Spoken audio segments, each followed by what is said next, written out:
Good morning. Welcome back to our third Anchored in the Word morning reflection. And I hope you're having a good Wednesday morning or whenever you actually watch this video or listen to this on the audio. And if you've been joining us this week, you know that we're dealing with the parable of the prodigal son. And this morning, what we're going to focus our attention on is the contrast between the way that the father responds to his son and the way that the older brother responds to his brother. And in this, we're going to see really the contrast between the way that Christ responded to these publicans and sinners who came to him and the way that the Pharisees and the scribes responded to Christ and to these sinners and these people who were known for their sinful lives. So Luke chapter 15, verses 11 through 32, again, is where we are. And let's go ahead and read the text together. Here's what it says. And he said, "A certain man had 2 sons. The younger of them said to his father, Father, give me a portion of goods that falleth to me. He divided unto them his living. And not many days after, the younger son gathered all together, and took his journey into a far country, and there wasted his substance with riotous living.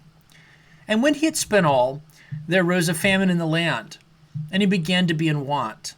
And he went and joined himself to a citizen of that country, and he sent him into his fields to feed swine. And when he would fain have filled his belly with the husks that the swine did eat, and no man gave unto him. And when he came to himself, he said, How many hired servants of my father have bread enough to spare, and I perish with hunger? I will arise and go to my father, and will say unto him, Father, I have sinned against heaven, and before thee, and am no more worthy to be called thy son. Make me as one of thy hired servants. And he arose and came to his father. But when he was yet a great way off, his father saw him, and had compassion, and ran and fell on his neck, and kissed him. Now I want us to focus for a few minutes on the shocking response of the father. And then from that, we're going to look at this other individual that Christ introduces into the story. So in verses 20 through 24, it says that when the boy was a great way off, his father saw him, and had compassion, and ran, and fell on his neck, and he kissed him.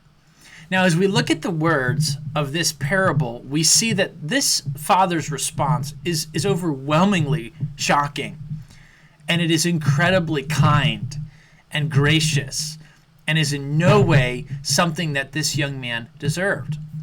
His father goes to him as soon as he sees him. It's not like he's sitting there on the porch and he sees his son and then he walks in the house and he says, I can't believe my son's coming again. I haven't seen him all these years and he's wasted everything and look at him and somebody go talk to him. That's not what he does. He sees the son and he runs to him. It's as if he's anticipating that the son's going to come. And as soon as he sees him, he lovingly embraces his son. Something that would have been a bit shocking when you think about the fact that his son was starving to death. He was willing to eat the slop that the pigs were being fed, and he would have smelled horrible. He would have been an absolutely filthy wreck. Yet this father comes and he hugs him. And immediately he treats him as his son. Even before the son can get out the words and say, Father, I'm no more worthy to be called your son. Make me as one of your hired servants. Immediately, what does the father do? He says, get him shoes on his feet and get him a robe and go ahead and get the fatted calf killed and let's have a feast, a celebration. He calls a feast to celebrate his son's return. And so what do we see in these verses? We see grace. We see love. We see affection of a father toward his son, even though his son in no way deserves it. Even though his son has disgraced him, even though his son has lived an absolutely horrific season of life, and he's wasted everything that the father gave him, you still see the love and the compassion, the grace. But then on the other side, we see the hardened response of the older brother, or the son who was faithful at home. It says in verse 25, Now, when the elder son was in the field, he came and he drew near to the house, and he heard music and dancing, and he called the servants and asked them what these things meant. They said, Thy brother is come, thy father hath killed the fatted calf, because he hath received him safe and sound. What does it say next? The son was angry. He would not go in, therefore came out his father and entreated him. And answering, he said to the father, all these years I have served thee, neither transgressed at any time thy commandments. Yet thou never gavest me a kid that I might make merry with my friends. Now think about the response of this young man. As soon as this thy son has come and devoured thy living with harlots, you killed the fatted calf. What's he saying? This isn't my brother. This is your son. This son who has ruined all this stuff that you gave him, wasted it, disgraced us. You receive him.